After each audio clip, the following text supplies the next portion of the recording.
wabarakatuh. Waalaikumsalam warahmatullahi wabarakatuh, Bu.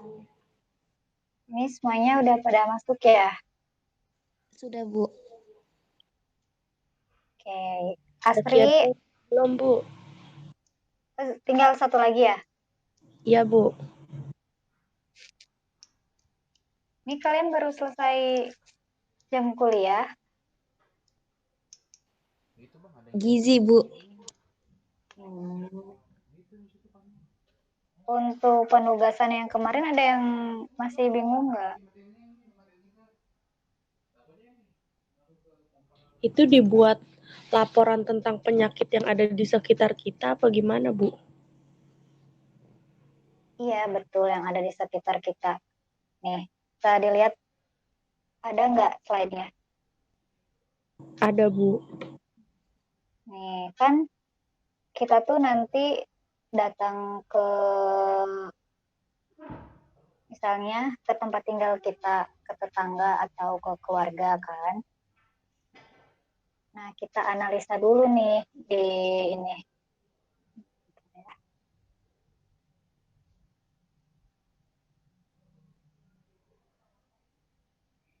Nih,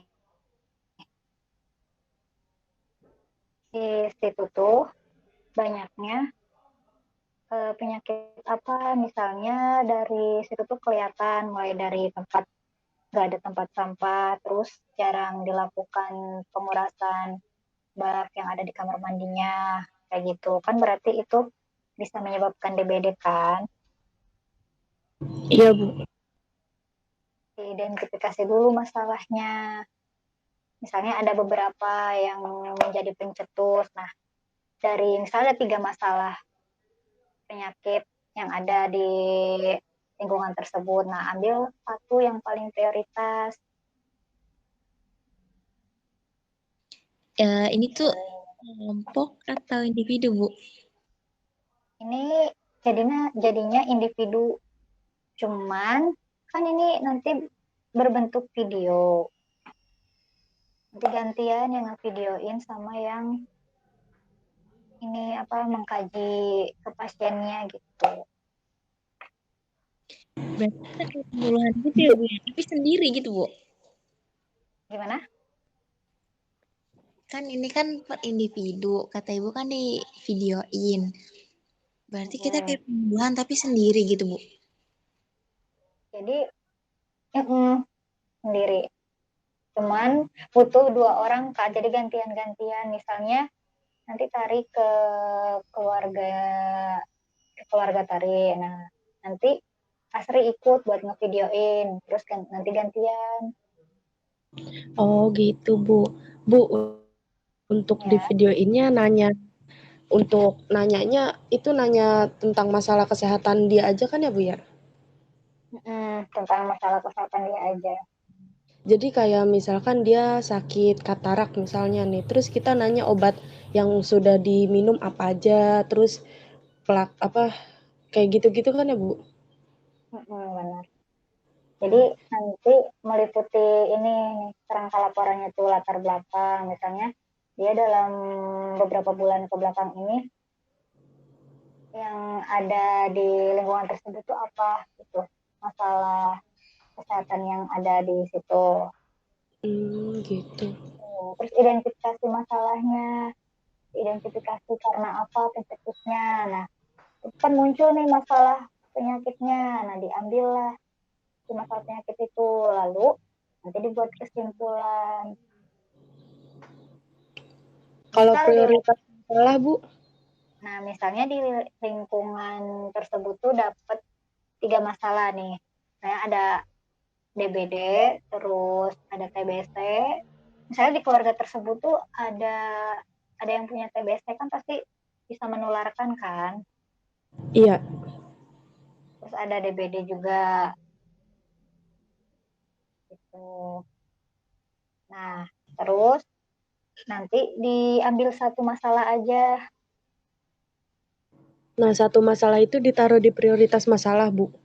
Iya, betul. Lalu diambil kesimpulannya gimana. Untuk kesimpulannya, cara penanganannya atau gimana, Bu? Iya, boleh cara penanganannya. Misalnya dengan memberikan penyuluhan cuci tangan 6 langkah, misalnya dengan penyuluhan kayak kemarin tuh yang poster, pokoknya yang nyambung sama masalah yang ada di lingkungan tersebut. Oh iya Bu, paham Bu, paham.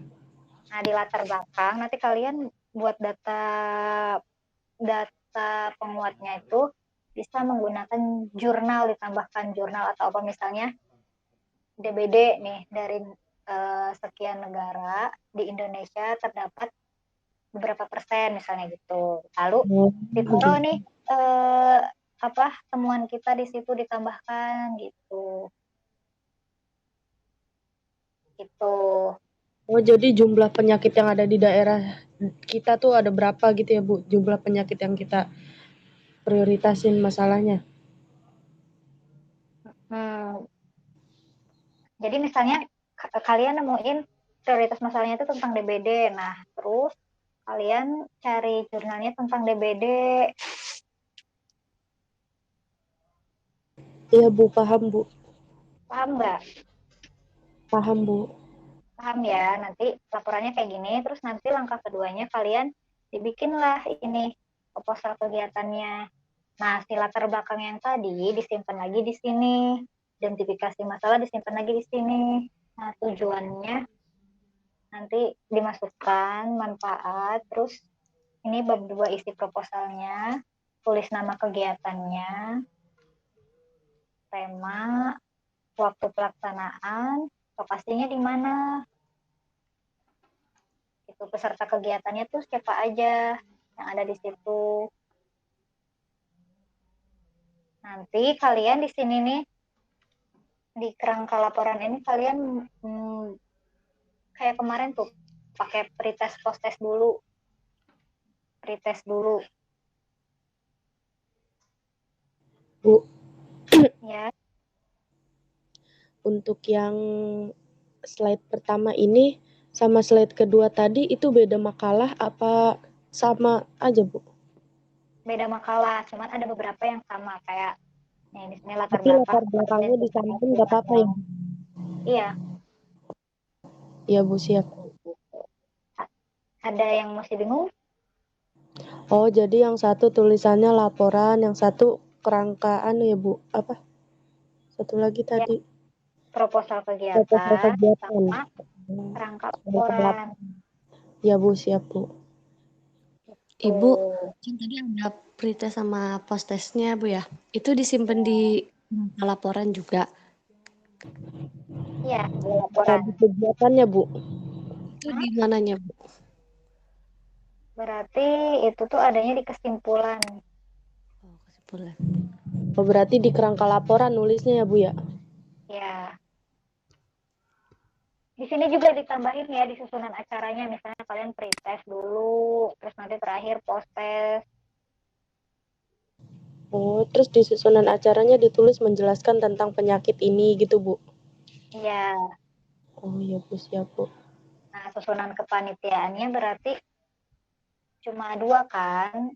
Misalnya Asri sebagai pemateri, ya, terus yang satunya sebagai dokumentasi kayak gitu. Nah, nanti diperkecil lagi si videonya tuh, diedit lagi, resolusinya dikecilin kalau bisa ya, terus ditaruh di Google Drive, terus dikirim ke saya, ke email saya sama ke emailnya Kak Al.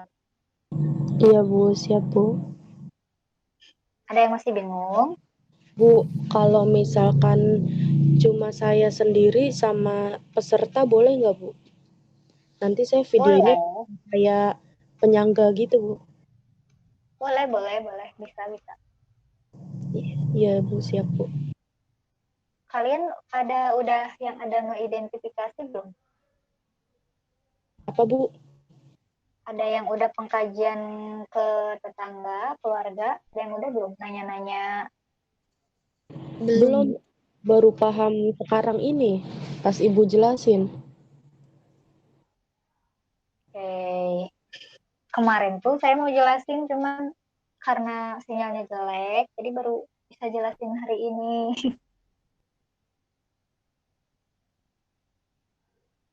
tapi sejauh ini udah paham ya. Bu, maaf suaranya kurang jelas, Bu.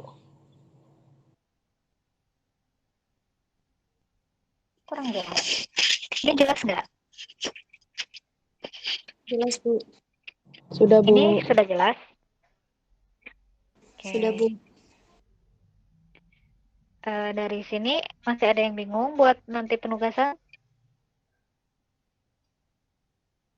Enggak, Bu. Enggak ya, udah paham kan ya? Nanti kalian ini dibuat dulu. Saya kasih waktu sampai minggu depan ya. Kan Ya, Bu. ini sekarang kan cuma sampai laporannya aja. Laporannya dulu aja. Nah, nanti untuk di videokannya berarti kan kalian udah nemuin nih solusinya mau ngasih apa, misalnya solusinya kalian ngasih penkes atau promkes mengenai pencegahan DBD yang kayak gitu. Nah, itu nanti di tugas selanjutnya. Jadi minggu depan sampai minggu depan tuh kalian cuma fokus ngumpulin laporan ini dulu. Jadi implementasinya tuh di minggu depannya kayak gitu. Ngerti nggak? Ya, Ibu. Oh, laporan dulu ya, Bu, yang ditulis ya, Bu? Ini dulu kerangka laporan sama ini membuat proposal kegiatan. Terus videonya nyusul apa gimana, Bu? Nah, Videonya di akhir. videonya nanti di penugasan selanjutnya kan saya ini ada materi pemberdayaan klien. Nah, di pemberdayaan klien ini kalian ngeimplementasiin media atau promkes atau penkes yang akan disampaikan ke laporan yang kalian buat ini. Ngerti nggak? Maksudnya, Bu? Jadi kan kalian ini udah nemuin masalahnya nih. Misalnya kan nanti pengkajian dulu kan, Iya. terus nemuin masalah penyakit yang ada di situ, terus kalian misalnya mau ini ngadain promkes atau penkes tentang itu apa pencegahan DBD misalnya kayak gitu. Udah cukup sampai situ dulu aja. Nah, nanti videonya itu di minggu selanjutnya setelah kalian selesai mengerjakan ini. Misalnya kontrak waktu dulu nih, Ibu untuk minggu depan. Nanti saya kesini lagi ya. Saya mau memberikan penyuluhan tentang pencegahan DBD misalnya kayak gitu. Oh, jadi materinya dulu ya, Bu ya? Tapi kalian, Tapi pengkajiannya sekarang kan ya, Bu ya? iya Biar kita sekarang. siap. Pokoknya sekarang tuh fokus di laporannya dulu aja, Siap, Bu. gitu. Udah paham semua sampai sini? Paham, Bu. Yang lain masih bingung nggak? Ada yang masih bingung? Sudah paham, Bu. Udah paham ya? Saya mau membahas materi hari ini ya tentang pemberdayaan klien. Ini yang ngomong kok cuma berdua ya? Yang lain ada kan? Ada, Bu.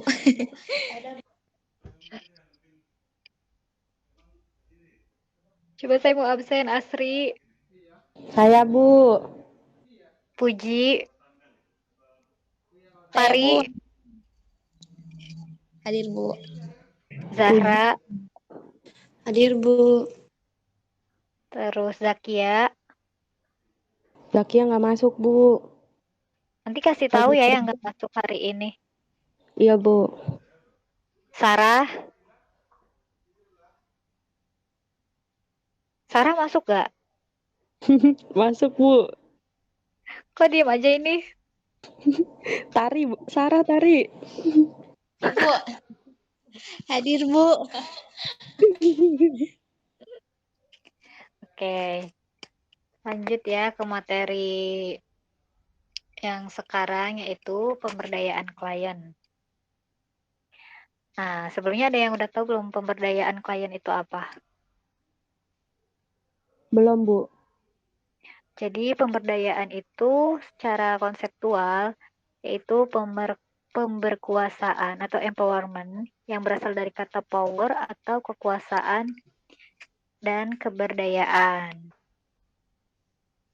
Nah, pemberdayaan ini menunjuk pada kemampuan seseorang, khususnya kelompok rentan dan lemah, sehingga mereka memiliki kekuatan dan kemampuan dalam memenuhi kebutuhan dasarnya, seperti memiliki kebebasan dalam mengemukakan pendapat, terus menjangkau sumber-sumber produktif yang mereka perlukan. Yang ketiga yaitu mereka berpartisipasi dalam proses pembangunan dan keputusan-keputusan yang mempengaruhi mereka. Gitu. Jadi empowerment tuh pemberdayaan itu adalah kekuasaan, di mana di dalamnya itu mereka akan nantinya memenuhi kebutuhan dasarnya, sehingga mereka bebas dalam mengemukakan pendapat. Terus selanjutnya, pemberdayaan juga adalah sebuah proses dengan mana orang menjadi cukup kuat untuk berpartisipasi dalam berbagai pengontrolan atas dan mempengaruhi terhadap kejadian-kejadian serta lembaga-lembaga yang mempengaruhi kehidupannya. Nah, di sini juga ada beberapa indikator keberdayaan. Ada 5 tingkatan. Yang pertama, terpenuhinya kebutuhan dasar atau kita sebut sebagai basic needs. Terus selanjutnya yaitu penguasaan dan akses terhadap berbagai sistem dan sumber yang diperlukan.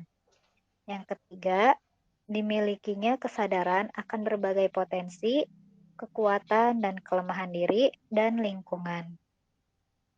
Selanjutnya, kemampuan berpartisipasi secara aktif dalam berbagai kegiatan yang bermanfaat bagi lingkungan yang lebih luas. Misalnya mereka ikut berpartisipasi dalam satu program yang telah dibuat oleh lembaga-lembaga lain gitu. Terus yang kelima yaitu kemampuan untuk mengendalikan diri dan lingkungannya yang dapat dilihat dari keikutsertaan dan dinamika masyarakat. Jadi kalau misalnya ada acara gitu, ada satu program, mereka ikut serta dalam acara tersebut. Seperti itu. Nah, di sini juga ada yang namanya prinsip pemberdayaan. Suara saya jelas nggak? Jelas, Jelas, Bu. Bu. Kecepatan nggak? Enggak, Bu. Nggak ya. Nah, di sini ada 8 prinsip mengenai pemberdayaan. Yang pertama itu ini, meeting the client immediate needs. Jadi, upaya pemberdayaan yang dilakukan oleh pekerja sosial atau kita sebagai fasilitator yang diarahkan untuk memenuhi kebutuhan klien yang sifatnya mendesak, yaitu kebutuhan untuk bertahan hidup dan rasa aman. Yang kedua, accepting the client definition of the problem, yaitu di mana kita sebagai fasilitator ini menerima masalah yang didefinisikan oleh klien yang akan berdampak pada terjalinnya kepercayaan antara klien dan pekerja sosial. Jadi, kalau misalnya kayak ini, kita tuh akan mengkaji klien nih. Berarti kan kita harus menjalin bina trust dulu kan. Ada yang tahu nggak bina trust itu apa? Nggak tahu, Bu. Bina trust itu yaitu membangun kepercayaan.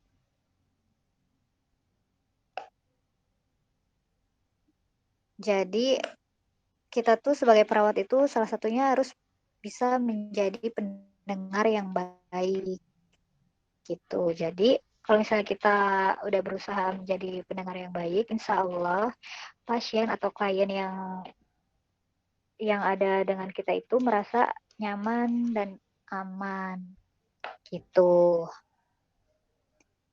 Nah, yang ketiga yaitu share power atau sense of control. Itu kegiatan pemberdayaan yang dilakukan harus dapat meningkatkan kekuatan klien untuk mampu mengontrol kegiatan-kegiatan atau kejadian yang berpengaruh terhadap kualitas hidupnya. Selanjutnya, education regarding resource and skill, yaitu menegaskan bahwa pemberdayaan dapat dilakukan dengan cara mengajarkan klien tentang sumber keterampilan. Mengakses sumber keterampilan itu perlu agar klien mampu mengakses sumber-sumber. Misal kita memberikan tentang penyuluhan tentang cuci tangan. Nah, jadi mereka tuh diberikan penyuluhan itu harus sampai bisa, dan kita itu harus jadi mengajarkan tuh nggak cuma mengajarkan doang, jadi harus sampai pada klien kita itu sampai bisa dan dapat melakukannya gitu. Terus yang kelima yaitu creating a collaborative working relationship. Nah, di mana sumber yang ada sifatnya terbatas dan seringkali tidak dapat digunakan pada semua situasi, serta dapat membantu klien untuk menciptakan relasi kerjasama secara lebih baik. Gitu. Terus yang selanjutnya using mutual support group. Nah, di mana orang yang tidak berdaya seringkali terasa terasing dari lingkungan sosial, sehingga mereka tidak memiliki pengetahuan dan keterampilan pemecah masalah. Selanjutnya, consequence raising. Nah, ini tuh yaitu mengembangkan kesadaran diri yang dilakukan melalui pendidikan atau diskusi mengenai kekuatan-kekuatan sosial. Hal ini akan mendorong pemahaman klien tentang perbedaan tanggung jawab di antara individu dan masyarakat, sehingga dapat mengurangi perasaan menyalahkan diri sendiri pada klien. Selanjutnya ada participation in organization development, di mana kita sebagai fasilitator ini dan klien bersama-sama terlibat dalam satu kegiatan untuk melakukan perubahan pada tujuan program dan budaya organisasi. Misalnya di wilayah tersebut ada masalah penyakit yang muncul. Nah, di situ kan pasti masyarakat atau klien, terus kita sebagai fasilitator kan ikut terlibat. Tuh. Nah, sasaran dan pelaku pemberdayaan masyarakat itu ada 3, yaitu perorangan, yang kedua keluarga, yang ketiga masyarakat umum. Selanjutnya ada strategi pemberdayaan.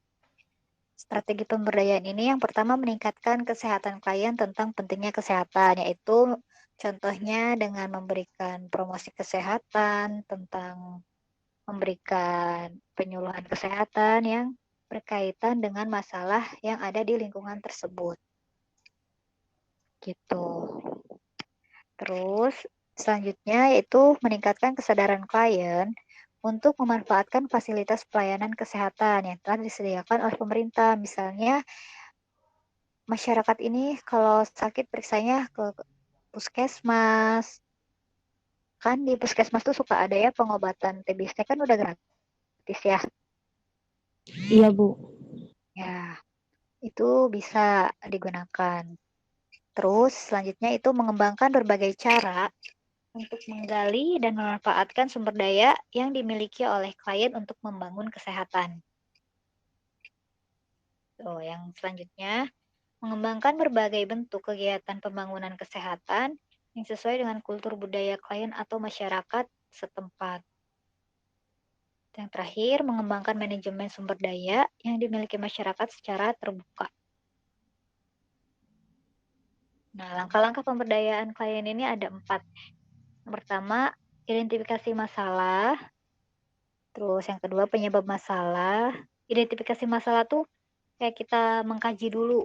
Pertama kan kita harus mengkaji dulu, membangun bina trust dulu. Mengkajinya itu misalnya yang pertama itu tanyakan identitasnya, namanya siapa, terus di keluarga tersebut ada berapa orang. Jadi misalnya ada yang sakit nih, 1 orang dalam keluarga tersebut tuh ada 3 misalnya ya. Yang satu sakit sakit, pas ditanya, ibu apakah di keluarga ibu ada yang mempunyai riwayat penyakit?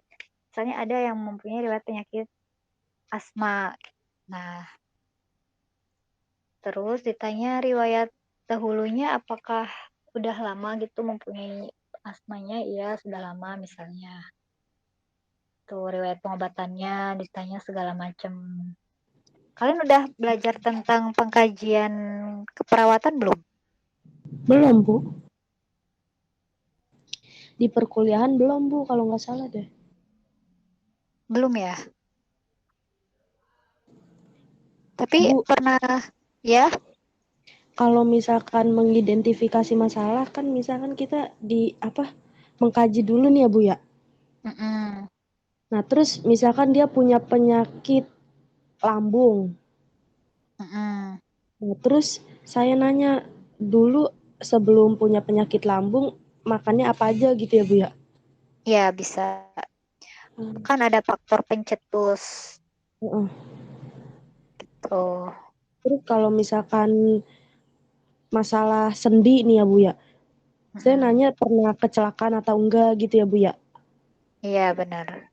Oh iya, Bu, siap, Bu. Terus penyebab masalah kan yang tadi kata Asri ya. Terus selanjutnya sumber daya yang dapat dimanfaatkan untuk mengatasi masalah. Nah, sumber daya di sini tuh kita ini sebagai fasilitator namanya untuk mengatasi masalah di yang sedang dirasakan oleh klien itu apa. Yang pertama, misalnya memberikan promosi kesehatan tentang masalah penyakitnya atau tentang penyuluhan penyakit yang diderita. Seperti itu. Terus selanjutnya mendiagnosis masalah dan merumuskan alternatif pemecahan masalah dengan memanfaatkan potensi yang dimiliki. Misalnya kalian kan bisa nih memberikan penyuluhan, memberikan promosi kesehatan. Pada bisa kan? Iya, Bu, insya Allah. Kan udah jago-jago. Terus yang ketiga yaitu menetapkan alternatif pemecahan masalah yang layak. Atau merencanakan dan hingga merencanakan sampai nantinya klien kita itu bisa melaksanakan apa yang sudah kita berikan mengenai pencegahan penyakitnya. Oh, jadi kayak Terus, kita jangan ngelakuin ini ya, Bu. Misalkan dia punya penyakit lambung, jangan makan pedas, terus nanti dia ngerencanain buat nggak makan pedas lagi, terus dilaksanain sama dia gitu, Bu. nah iya gitu. Jadi yang namanya pemberdayaan itu dari kita memberi edukasi sampai pasien kita nanti mengerti, sampai nanti mereka bisa melaksanakan apa yang sudah kita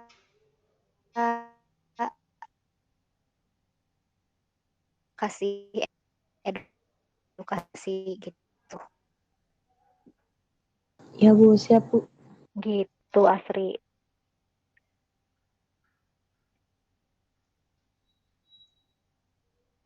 Nah, selanjutnya yaitu memantau atau mengevaluasi dan membina kelestarian upaya-upaya yang telah dilakukan. Nah, memantau. Di sini tuh maksudnya karena kita pemberdayaan klien, nggak mungkin kan sekali pertemuan langsung bisa. Misalnya Ibu, hari ini saya akan memberikan edukasi mengenai cuci tangan 6 langkah ya Bu. Kan baru dikasih tahu nih hari pertama kan. Terus pastikan kita nanti pastikan kalau misalnya dia belum mengerti, kita harus terus memantau, mengevaluasi gitu. Kalau misalnya dia belum hafal nih, berarti kan materi kita tuh belum tersampaikan dengan benar. Kita harus memantau, misalnya di satu minggu itu ada 3 kali pertemuan. Yang pertama pretest, yang kedua itu nanti coba buat si klien kita itu untuk melakukan apa yang udah kita kasih. Nah, yang terakhir itu post test gitu.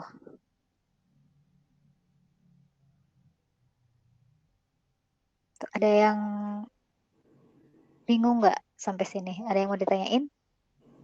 Enggak, Bu. Ya, Bu.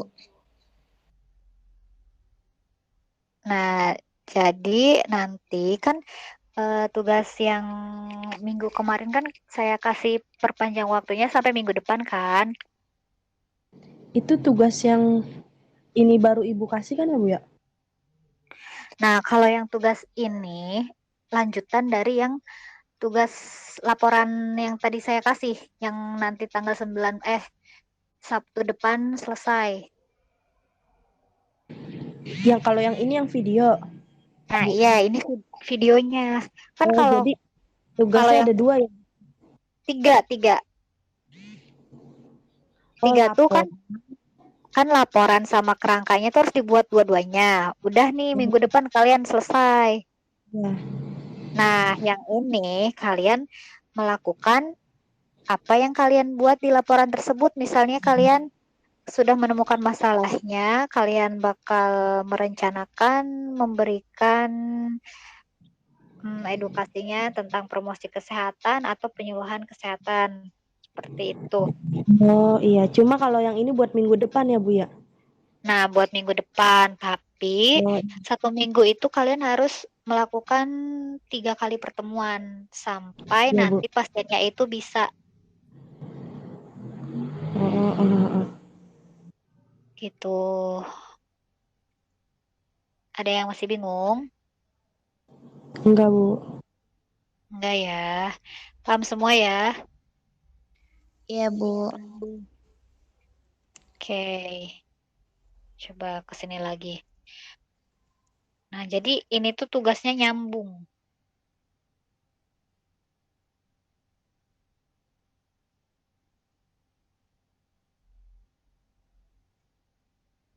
Saya jelasin materi yang kemarin ya, biar kalian tambah paham.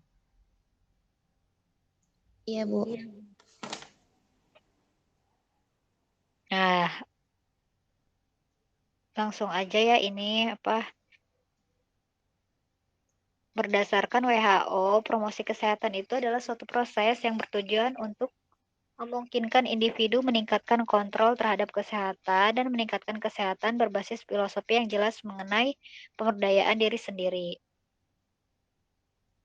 Aspek promosi kesehatan ini bertujuan untuk melakukan pemberdayaan, sehingga orang memiliki keinginan lebih besar terhadap aspek kehidupan yang mempengaruhi kesehatannya.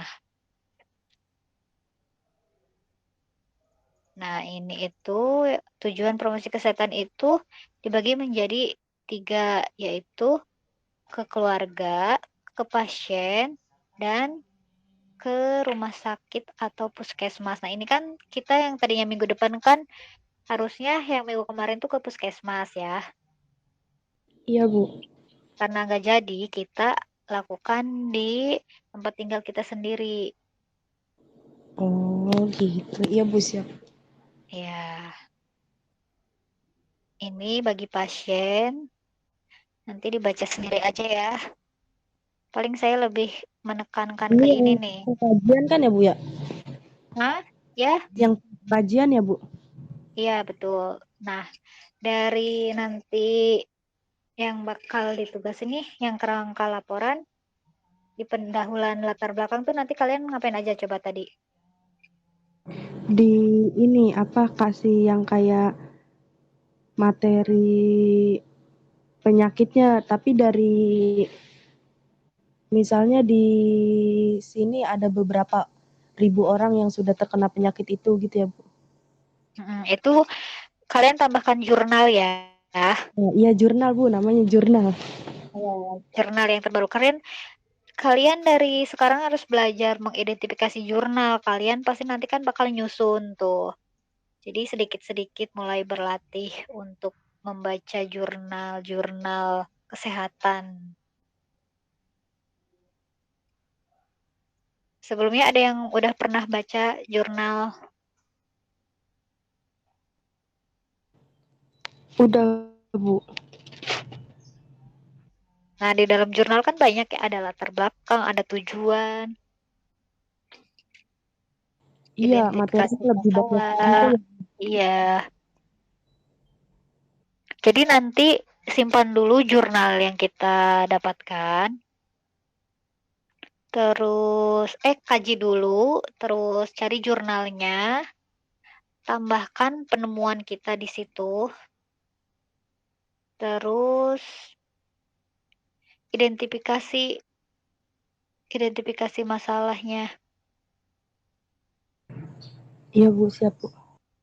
Terus prioritaskan masalahnya, misalnya di keluarga tersebut ada beberapa penyakit yang muncul. Nah, ambil satu aja. Terus dibuat kesimpulan, terus penutup. Itu untuk penutup kayak gimana Bu? Penutup itu berarti kayak itu aja, kalian simpan post test. Oh.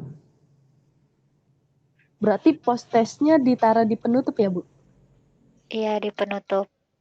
Kalau yang satu lagi taruhnya di mana Tahu Bu? ini di penutup itu kalian kasih saran. Hmm. Gimana Asri? Enggak Bu. Nah, di sini proposal kegiatannya ya, latar belakang yang tadi kalian bikin, yang ada jurnalnya sama penemuan yang sudah kalian dapatkan disimpan lagi di sini. Identifikasi masalahnya juga disimpan lagi. Kalau bisa kalian tuh baca-baca dulu jurnal, jadi biar kalian paham. Iya Bu.